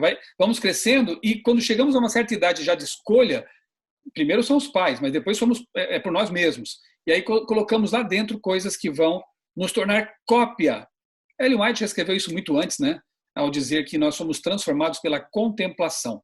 Quanto mais você contempla alguma coisa, algum conteúdo, alguma pessoa, um ídolo, né, mais parecido com ele você vai se tornar. Então, o objetivo dessa nossa conversa aqui com o pastor Rafael é também despertar você para a importância de cuidar daquilo que faz parte dos seus pensamentos. Pastor, na sua série, você falou também sobre consumismo, né? Quem sabe aí, em linhas gerais, consumismo e felicidade, essa equação existe? Não existe, não existe. E as pesquisas que a gente apresentou, elas são fabulosas, assim, porque assim, nunca houve uma sociedade, Michelson, e você que está nos assistindo, onde as pessoas tinham mais capacidade de ter coisas. Nunca. É a sociedade onde tem mais coisas e tem a maior capacidade de adquirir essas coisas na história do mundo. E quanto mais o tempo passar, mais coisas nós vamos ter para consumir e mais capacidade, recursos e assim por diante. Só que nunca houve na história deste planeta uma sociedade mais ansiosa, depressiva, insatisfeita. Nunca houve uma sociedade cada vez mais irrequieta e você pode colocar todos os outros problemas que isso leva. Então, assim, definitivamente não existe nenhuma relação entre o consumir e o ser feliz. Pelo contrário, o que as pesquisas mostram, e eu apresentei uma pesquisa deste livro aqui, ó, fantástica essa pesquisa. Tudo aquilo que te leva a felicidade e dar prazer é de graça. E tudo aquilo que você paga te leva à ansiedade e depressão. Isso é fantástico. Por exemplo, as coisas que mais te dão prazer e te eleva a sua endorfina, a sua felicidade, o senso de realização. Esporte, leitura. Ah, não, mas eu preciso comprar um livro. Pô, você pode ir na biblioteca e você não paga nada pelo livro. É de graça um livro. O conteúdo hoje ele é de graça. Você não precisa nem ter celular para você ler alguma coisa. Você pode ir nas bibliotecas públicas e você tem conteúdo de graça. E isso é de graça para você. A outra coisa que faz você ser feliz é trabalhar. Olha que interessante. Você ganha para ser feliz. Tem coisa melhor do que essa? E quando você vai vendo o oposto, porque ele é um gráfico assim, né? Mais ansiedade e depressão e mais felicidade e antidepressão, as atividades, né? Quando você vai para o lado da depressão e da ansiedade, assim por diante, estão todos ligados à tecnologia. Consumo de e-mails, consumo de horas de TV, consumos nas redes sociais, de mídias, de filmes e assim por diante. A barrinha aqui, ela só vai aumentando. Quanto mais tecnologia você vai colocando na tua vida, mais você tem. Então, Michel, definitivamente não existe nenhum paralelo em consumir e ser feliz. Pelo contrário, as conclusões são: quanto mais simples, mais felizes as pessoas se tornam. Porque a gente vive na era do marketing, do consumismo e assim por diante, que faz você querer freneticamente comprar e ter. Quanto mais você tem, mais você vai ser feliz. Mas tudo isso que a gente consome já é programado para te dar um prazo de felicidade por um tempinho, porque daqui 6 meses vai ter o mais novo, o mais atual. E você fica nesse vício, nesse ciclo vicioso de você precisar ter o último lançamento para você estar na crista da onda, para você ser o do momento. E isso não tem fim, é um ciclo que não tem fim. E aquilo que é de graça, que Deus deixou pra gente, é o que faz a gente ser feliz. Verdade. Eu quero recomendar aqui para os nossos amigos que estão assistindo, aqui em meu canal mesmo, há vários vídeos sobre mídia, por exemplo. Você pode colocar aí no buscador mídia ou influência da mídia, e também tem uma palestra sobre consumismo. Além da que o pastor tem lá no canal da Igreja de Orlando, né? Igreja Brasileira Adventista Brasileira de Orlando, no canal do YouTube, no Facebook também, tem as palestras dessa série sobre contracultura. Aqui no meu canal também tem uma palestra sobre consumismo, e seria bom refletir também sobre isso, tornar esse assunto mais consciente, não entrarmos nessa onda de... Há muita neurociência envolvida nisso, e o marketing usa muito isso, né, para que nós automaticamente façamos coisas que não deveríamos, não precisaríamos fazer, como comprar coisas supérfluas, por exemplo. Daí, o pior mesmo é quando esses comportamentos que inicialmente têm que ver com objetos ou serviços passam a ser incorporados e contaminam os relacionamentos, como a gente falou no começo dessa live, dessa gravação aqui, que é o relacionamento descartável, né? eu não gostei, troco, vou para outra, né? Então isso é um pensamento, é a assimilação de um comportamento consumista aplicado aos relacionamentos. Exatamente. É uma coisa muito lamentável. Pastor, Juntando a questão do... Só uma coisa que a gente apresentou na nossa série, assim, juntando a questão do consumismo e do entretenimento, existem pesquisas mostrando, principalmente neste livro aqui, eu apresentei, com a vinda do smartphone, tá? O smartphone começou a chegar e entrar na nossa sociedade, e com a vinda do smartphone, com a vinda das redes sociais, o grau de ansiedade e depressão começou a aumentar, e a quantidade de uso de remédios ligados a antidepressivos, ansiolíticos e assim por diante também disparou. E é impressionante como as pesquisas mostram, Michel, assim, que as pessoas que foram colocadas em pesquisas, as pessoas que foram tiradas das redes sociais por questões de dias, comparativamente com outras, o índice de felicidade, de satisfação pela vida, pessoas que tiraram elas do screen ali, da telinha, e colocaram ela no face-to-face ali, na face a face, no relacionamento real, a quantidade, e aí eles tentam calcular mesmo em nível de quantidade, né? O índice de felicidade aumentou consideravelmente. Eu li hoje aqui de um menino de 10 anos que encontrou essa doutora e chegou e falou assim: você é a responsável por tirar todas as coisas lá de casa? E a doutora ficou meio, né? A Kate, ela ficou meio assim, preocupada se que eu respondo ou não. E ali no livro ela chega e fala assim: eu sou a doutora Kate. E o menino de 10 anos, os pais estavam atrás dele, assim. O menino de 10 anos olhou para ela e falou assim: eu quero te agradecer porque você trouxe de volta o meu pai. olha só. Porque não tinha mais esse relacionamento. E aí, um menino de 10 anos, no primeiro momento, ela entrou em pânico, né? Desespero. Agora eu vou ser bombardeada por uma criança de 10 anos. E daí o menino começa a agradecê-la por conta que ela trouxe a vida familiar novamente. E você que tem sofrido com essas questões relacionadas à depressão, ansiedade, começa a fazer uma autoanálise para ver se você não está viciado, se você não está em muita exposição com as redes sociais e nessa loucura pro consumir. O Jordan Peterson, acho que você conhece, Michel, talvez seja hoje o canadense mais conhecido do mundo, né?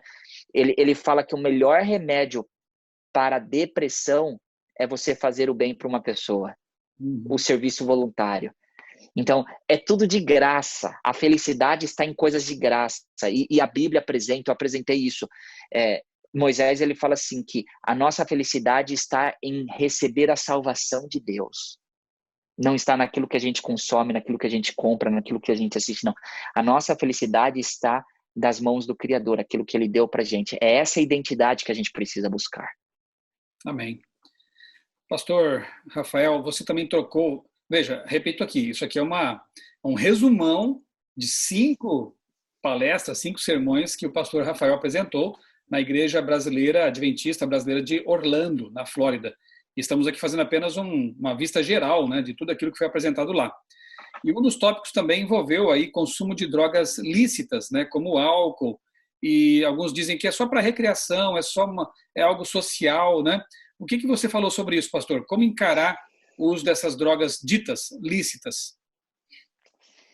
Aqui nos Estados Unidos, a gente já está tendo um problema até um pouquinho mais grave do que apenas, vamos colocar, cigarro, bebida e assim por diante, porque alguns estados já estão regularizando, né, autorizando a venda formal da maconha, por exemplo, e algumas outras drogas. O que a gente tem visto, e aí eu falei bem especificamente sobre o uso de maconha, é que esses estados que liberaram o uso de drogas aumentou significativamente a questão da criminalidade, a questão dos cartéis de droga, aumentou significativamente a quantidade de usuários também de drogas. E as pesquisas mostram, né, principalmente neste livro aqui, que ele aborda bastante essa questão, o livro sobre cultura, que eu fortemente recomendo, principalmente para os pais, para conseguir dialogar com os nossos filhos, com os adolescentes, os jovens, eles mostram a questão de essas bolhas. A pessoa ela entra numa bolha e quando ela sai da bolha, ela está vazia. Né? Não, mas é apenas uma recreação, é apenas um momento. É um momento que não te leva a nada. Vai do nada para o lugar nenhum. Né? E pelo contrário, só aumenta os índices. E daí entra num outro aspecto que a gente apresentou também, Michelson, que é muito grave, um aspecto bem forte. O aspecto que está relacionado ao uso de álcool e a cultura do hookup, que é a cultura de ter relações nos primeiros encontros, no primeiro, segundo, terceiro encontro. E as pesquisas mostram isso. No Brasil, a gente dá o nome de ficar, mas não apenas para o beijo, para o abraço, não, para ir para as relações sexuais em si mesmo. As pesquisas mostram que as pessoas que estão vivenciando essa cultura, a maioria, principalmente das mulheres, tem alto índice de consumo alcoólico.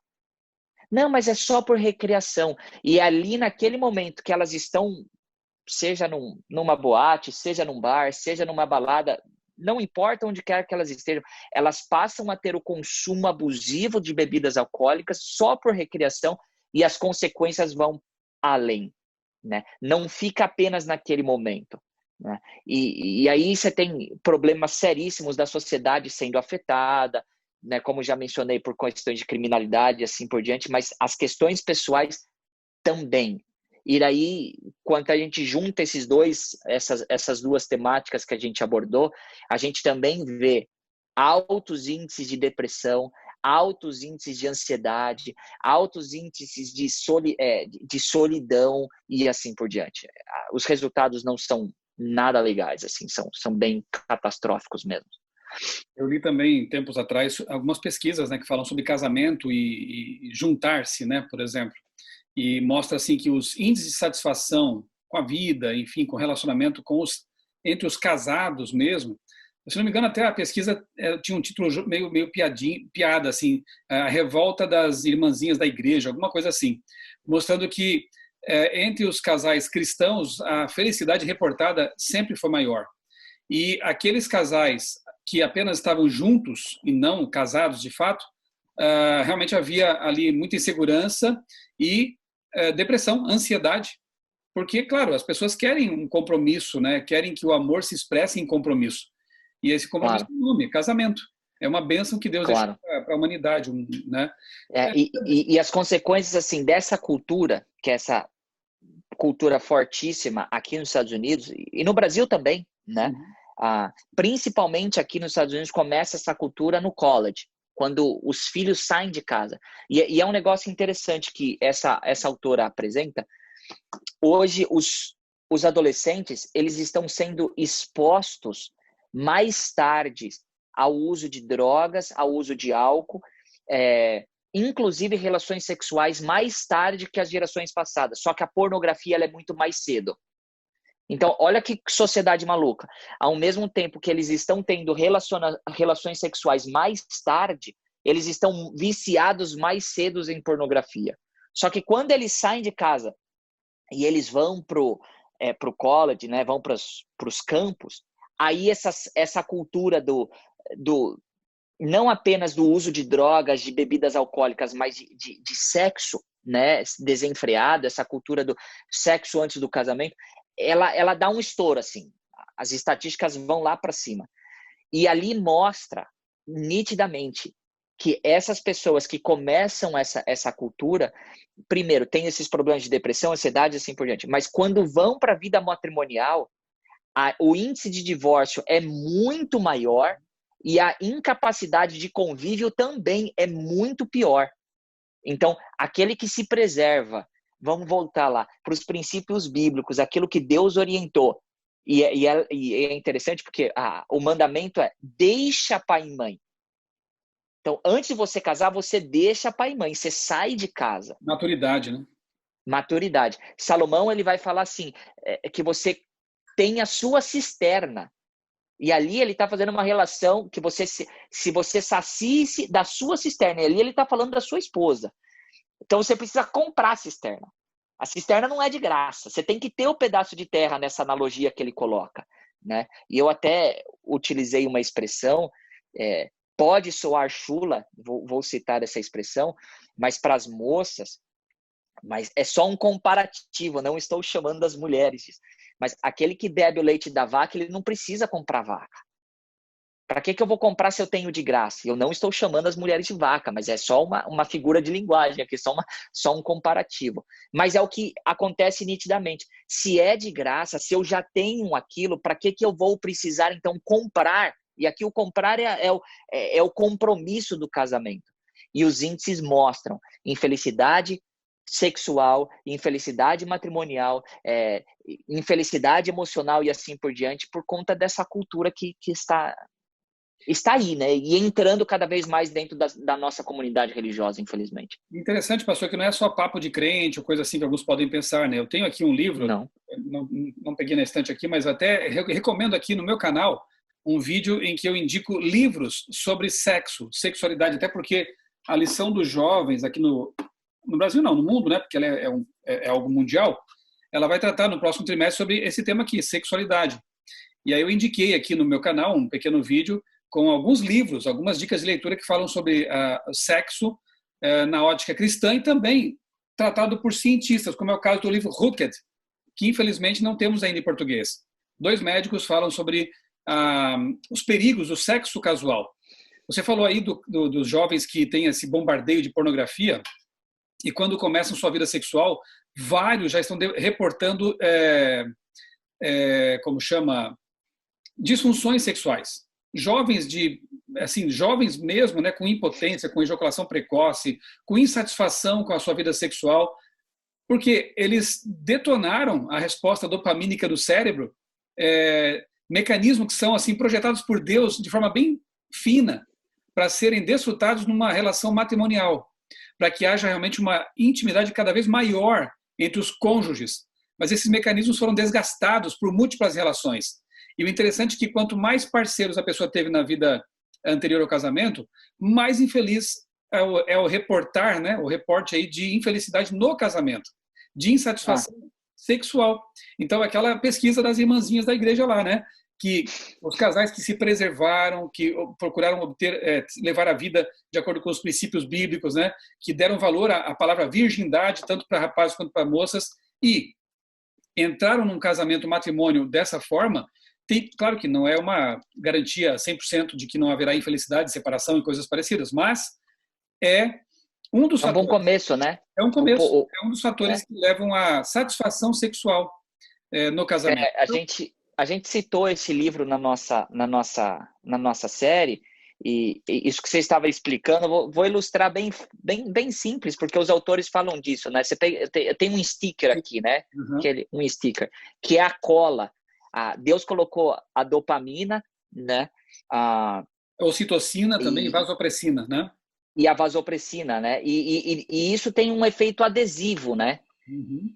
Quando você tem relações sexuais ou intimidade, né? Seja carícias e tudo mais, tal, é como se você estivesse se colando numa outra pessoa. Aí você cola, descola, chega uma hora que o sticker já vai perdendo a cola dele. Uhum. E daí a gente vê as nossas celebridades, os chamados heróis, né, que para mim não são heróis, os jogadores de futebol, os atores, as atrizes, os cantores, que já não têm mais capacidade de ter um relacionamento a longo prazo. E a gente vai encontrando esse fenômeno dentro de jovens também, que começam a experimentar cada vez mais cedo a intimidade, o relacionamento e a pornografia, que é o que mais afeta hoje a juventude, porque os índices mostram que eles estão tendo relações sexuais mais tarde, só que eles são expostos à pornografia mais cedo. Existem estudos que mostram que as crianças de 5 anos já estão sendo expostas à pornografia. Olha o perigo do celular, né? Porque antigamente a gente... E exatamente por conta do celular, né? Cuidado com o computador no quarto, a TV no quarto. Agora é o celular na mão, então os pais têm... celular na mão. Tem que cuidar. Tem que cuidar demais. E aí o que acontece é que chega no final... Na jornada, vamos pensar na vida como uma maratona, e quando você vai chegando no meio da sua maratona, que você precisa de um companheiro, uma companheira, você vai ter filhos assim por diante, você já não consegue mais ter esse relacionamento a longo prazo, porque você já não tem mais cola. Uhum. Nada mais te satisfaz. Uhum.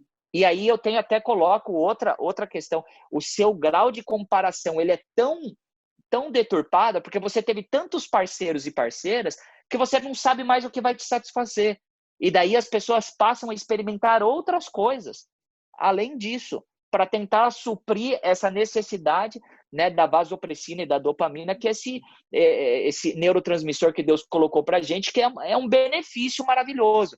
Inclusive, no livro, os autores, né, eles mostram que o efeito no casado, direitinho, ele é viciante. E Deus que colocou isso pra gente, né?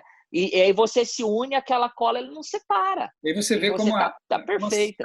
a pesquisa científica ela vai ao encontro do que a Bíblia diz, né?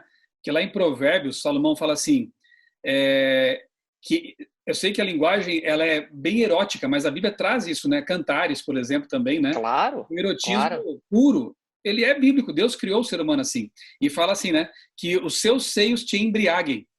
Então você vê que uma linguagem que tem que ver com embriaguez, ou seja, com esse vício, no bom sentido, Sim, que um casal sim. pode desenvolver um pelo outro.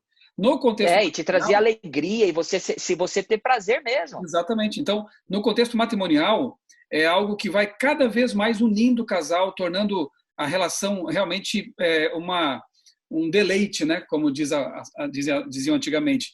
Então, ao contrário disso, é tristeza, é frustração, é miséria. Por exemplo, a questão da pornografia, vamos voltar a esse ponto. Eu até quero perguntar um pouquinho mais para você sobre as suas pesquisas. Mas a pornografia é o ápice da objetificação humana.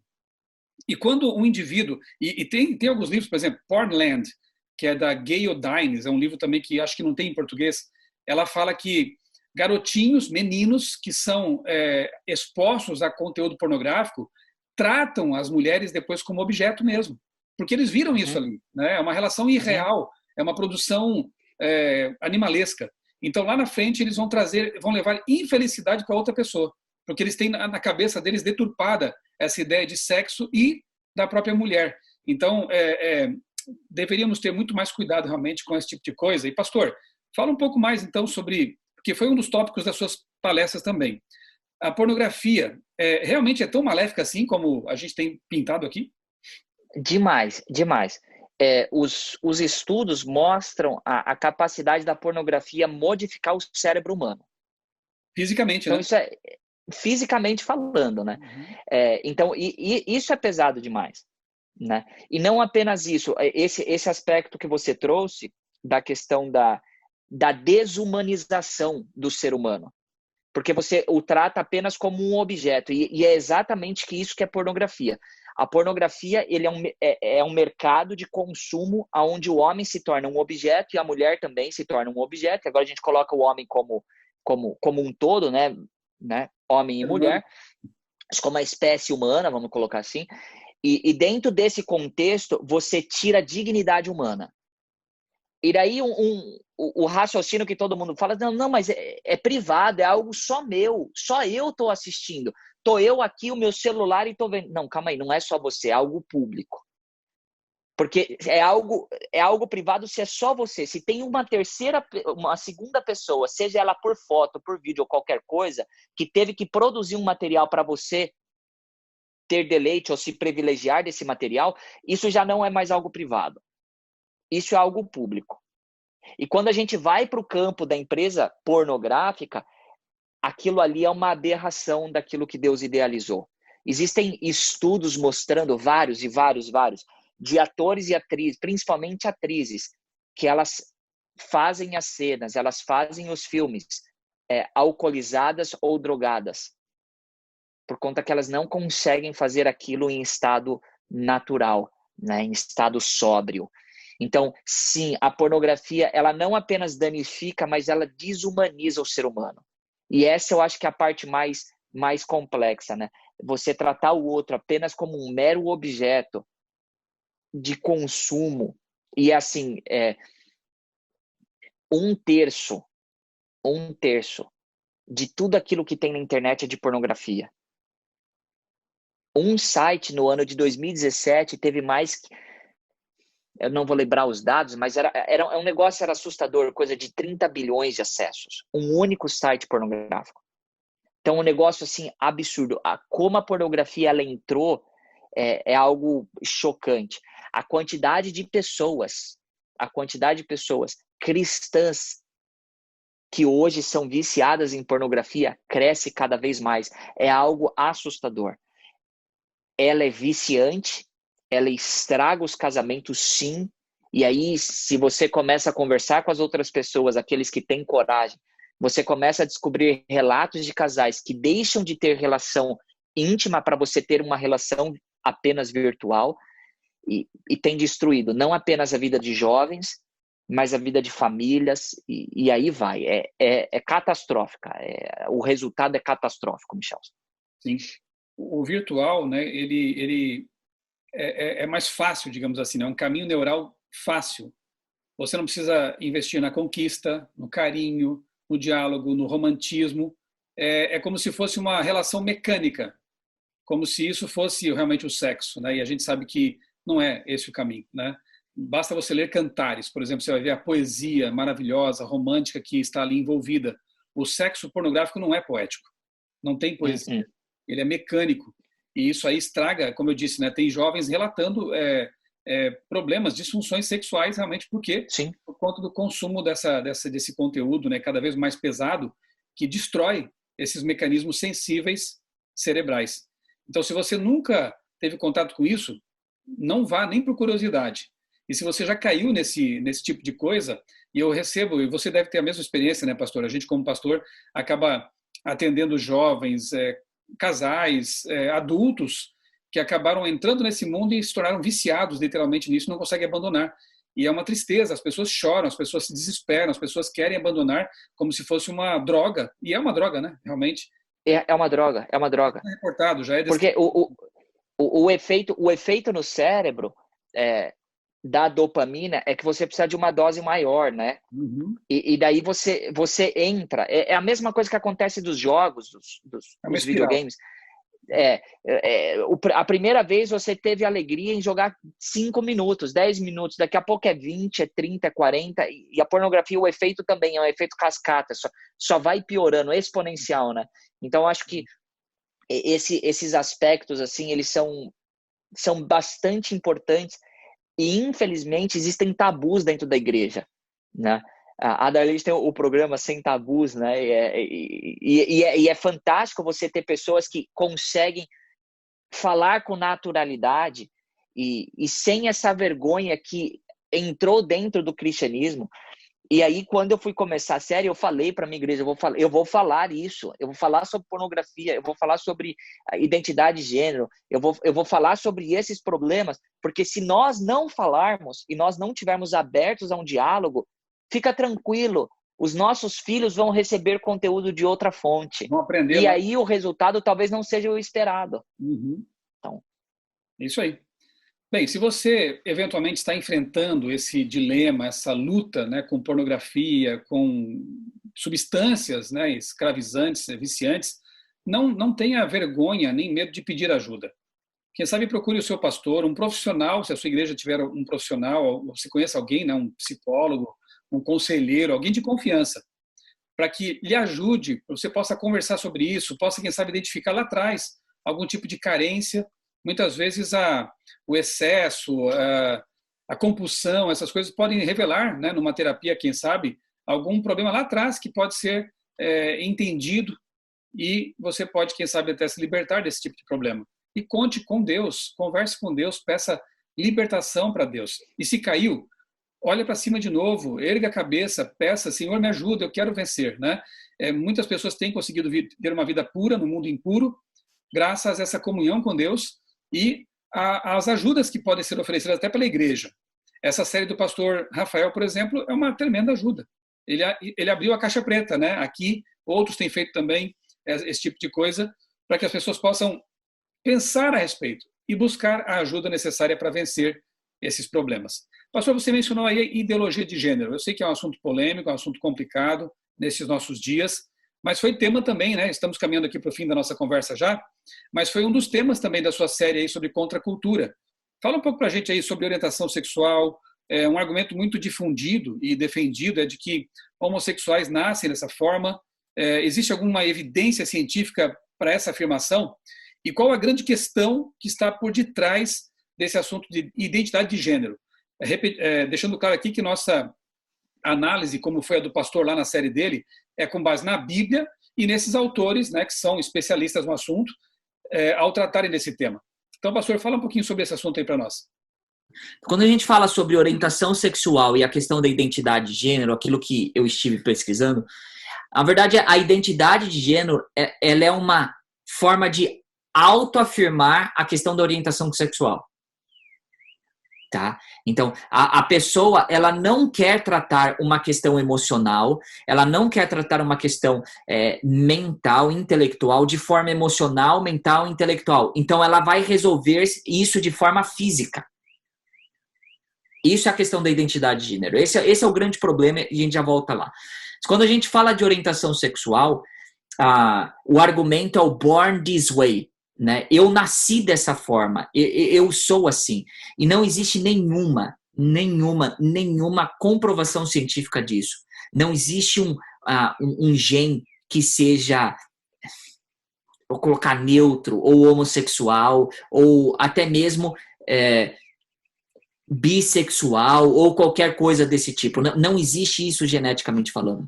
E nas pesquisas que a gente esteve apresentando, os autores mostram militantes, ativistas que defendem e tem centro de pesquisas, centro de estudos em favor dos homossexuais, dos bissexuais e assim vai, né? Porque hoje as categorias são gigantescas, né? Existem várias nomenclaturas.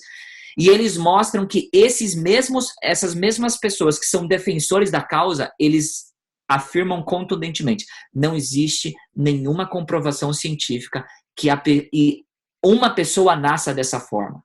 E daí vem a grande pergunta, né, meu Chelson? Se não nasceu assim, como se torna?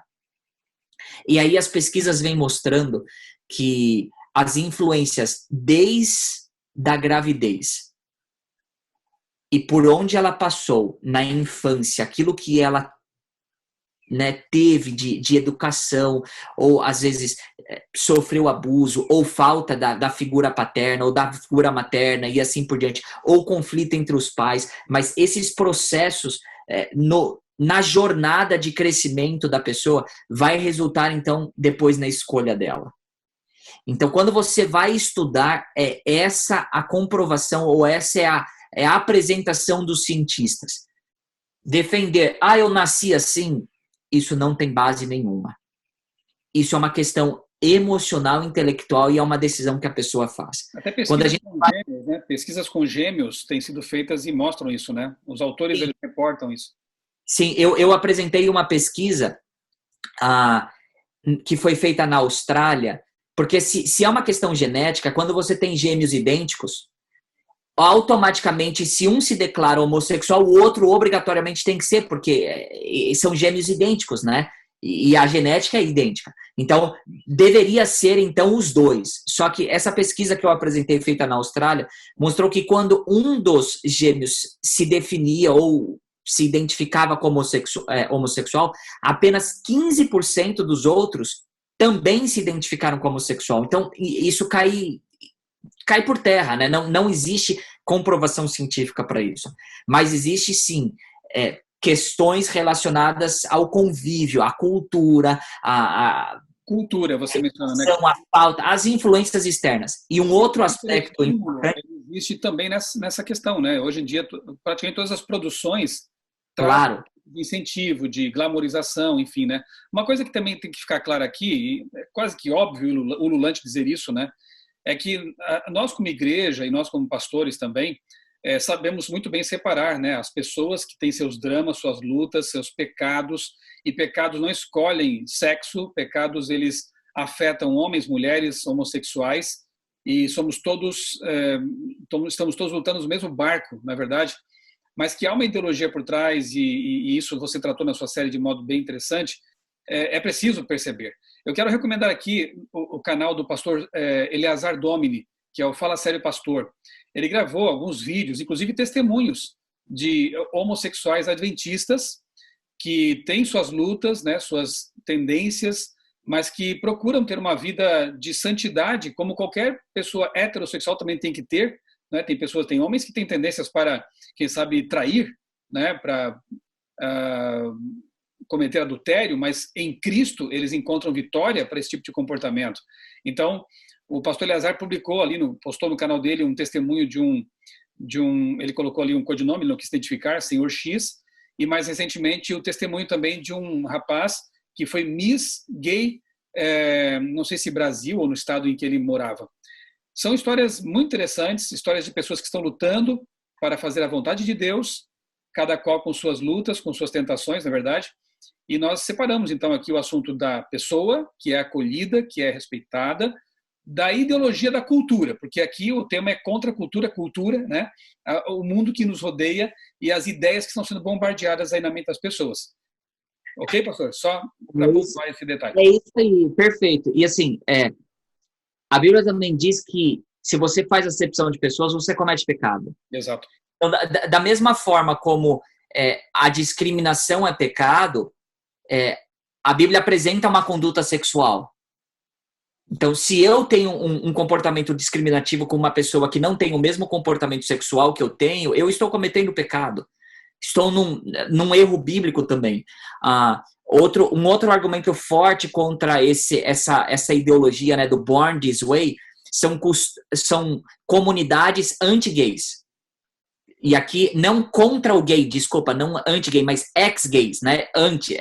Que foram no passado homossexuais e hoje existe essa comunidade que elas não são mais homossexuais. E daí eu apresento um caso, eu assisti uma palestra aqui de um adventista do sétimo dia, do que durante 30 anos ele foi homossexual, se converteu ao adventismo, ao cristianismo, e ele abandonou o homossexualismo e hoje ele conta a história dele abertamente, assim, uma palestra fantástica.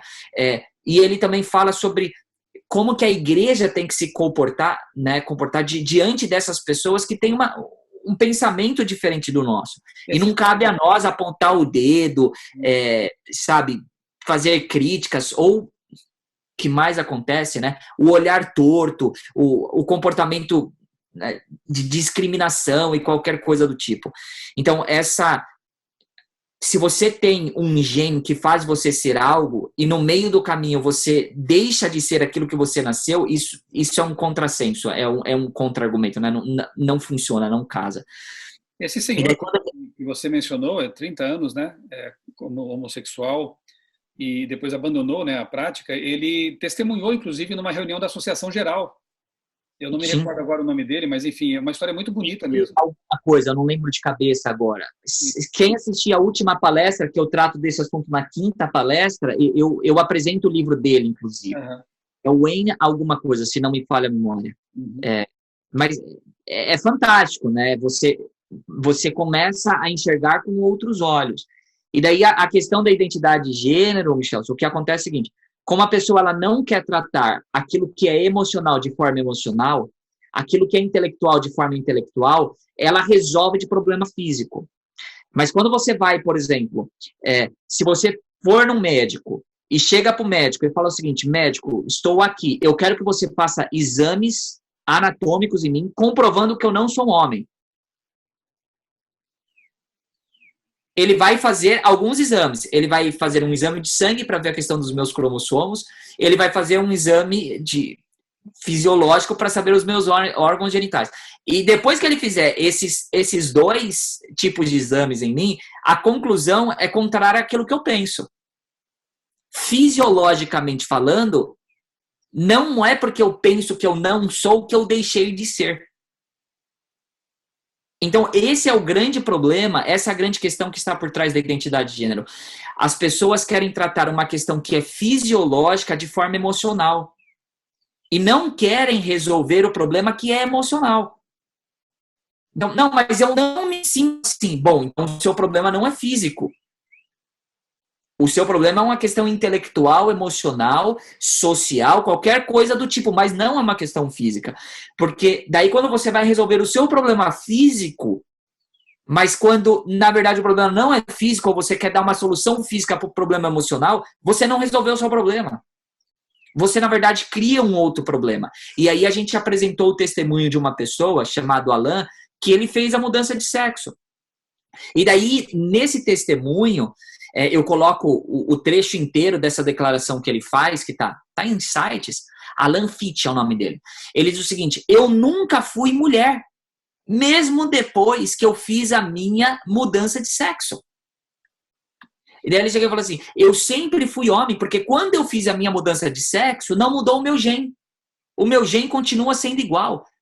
Então a pessoa tirou o órgão genital masculino, colocou o órgão genital feminino, e daí ele chegou e falou, e olha só as consequências, Michel. Ele diz assim: olha, eu tirei o meu pênis, e na verdade o que hoje eu chamo de vagina era o meu saco escrotal. E aí, quando eu tenho relações sexuais, ou eu sou estimulado, eu ainda tenho a sensação que eu ainda tenho pênis. E daí ele fala assim, é como se fosse a síndrome de um membro fantasma. Porque eu deixei de ter uma parte do meu corpo, mas emocionalmente, intelectualmente, para mim ainda está lá. É o caso de pessoas, por exemplo, que têm a perna amputada e querem sair correndo, porque na cabeça delas, intelectualmente, elas acham que ainda estão com a perna. Eu até mencionei na pregação, a minha bisavó, quando ela era viva, ela não tinha mais os dentes. No final da vida dela, ela teve AVC, então a gente estava cuidando dela, e ela falou, eu tô com dor de dente. Mas ela já não tinha mais os dentes. E daí os meus primos, os filhos, que são os meus tios, e os tios avós, eles chegavam, calma aí, vamos dar um jeito aí. Pegavam um pedaço de pano, pronto, tá resolvido. E ela se acalmava, mas era completamente intelectual. Então, a gente não pode tentar resolver um problema que é emocional de forma fisiológica. E essa eu acho que é a grande questão que está em jogo na questão da identidade de gênero. Mas eu me sinto mulher. Ok, eu não vou discutir com o que você sente. Dizer que você nasceu mulher, calma aí, você não nasceu mulher, porque essa é uma questão fisiológica. Se você se sente assim, eu respeito o que você sente. E se eu não respeitar a opinião da pessoa, eu estou sendo preconceituoso. E não é eu não estou aqui para ser juiz do que a outra pessoa sente. Eu respeito a opinião que você tem, mas vamos combinar de concordar em discordar. Então, acho que, assim, tentando enxugar, porque esse assunto é muito vasto, né, Michel? E eu também não tratei de todas as questões que estão ali em evidência ou em jogo nessa palestra, mas o que a gente fez nessa série para dar uma ideia geral para todo mundo? A gente pegou os principais argumentos da cultura em defesa desses pontos, em defesa da pornografia, do consumismo, em defesa do uso de drogas, de álcool, em defesa da orientação sexual, da identidade de gênero, e a gente passou a conversar com esses argumentos. Por isso, contra a cultura. Então, a gente dialogou com esses argumentos, né? A gente fez uma crítica. O é que hoje, nos anos 60, ser contracultural era o pessoal do sexo, drogas e rock and roll. Exatamente. Hoje, ser contracultural é ser cristão, num mundo que foi para longe, né, dos princípios apresentados por Deus. Bem, pastor, olha, é tanta coisa, né, que poderíamos falar, cada tópico daria uma live, né? Mas eu espero que essa nossa longa conversa aqui tenha sido assim. Quem sabe até fica uma sugestão para os amigos aí que estão nos assistindo. Você pode assistir essa longa gravação em partes, né? Quem sabe passar uma parte aí por vez no seu grupo de estudos, na igreja, ou você mesmo, né, assistir em partes, por tópicos, é uma sugestão. Ou então, realmente assistir, né, com fôlego aí, a tudo que foi dito, lembrando que o conteúdo maior está lá no canal da Igreja Brasileira de Orlando, Igreja Adventista Brasileira de Orlando, no Facebook da igreja também, tem as 5 palestras do pastor Rafael. Antes de a gente encerrar, pastor, deixa eu mostrar aqui um livro também que eu li faz algum tempo, e eu achei bem interessante, esse aqui, ó. Deixa eu ver se aparece a capa, Culture Making, né, de Andy Crouch, ou seja, a proposta dele é que a gente volte a usar a cultura a favor do cristianismo, a favor do bem, né? Até aqui parece assim que nós estamos demonizando tudo, né? Então quer dizer que TV não presta, rádio não presta, internet não presta? Pelo contrário, estamos agora gravando isso aqui para passar, exibir na internet, né? Num canal do YouTube. Então, a proposta do autor, e eu quero terminar com essa ideia, é de que nós cristãos reassumamos o controle, as rédeas, e sejamos produtores de bom conteúdo. Vamos então usar o Facebook para postar coisas que são nobres, edificantes. Que tal criar um canal para colocar ali coisas que você gosta de fazer e colocar uma pitadinha ali de evangelho junto, né? Usar o Twitter, o Instagram, para postar fotos da sua família, quem sabe fazendo culto, uma situação bonita que possa servir de motivação para outros. Sejamos fazedores de cultura, não só consumidores de cultura. Sejamos produtores de conteúdo que salva, que edifica, e não apenas assimiladores da cultura que nos rodeia. A proposta é essa: usar as mídias para o bem, usar as redes sociais para o bem.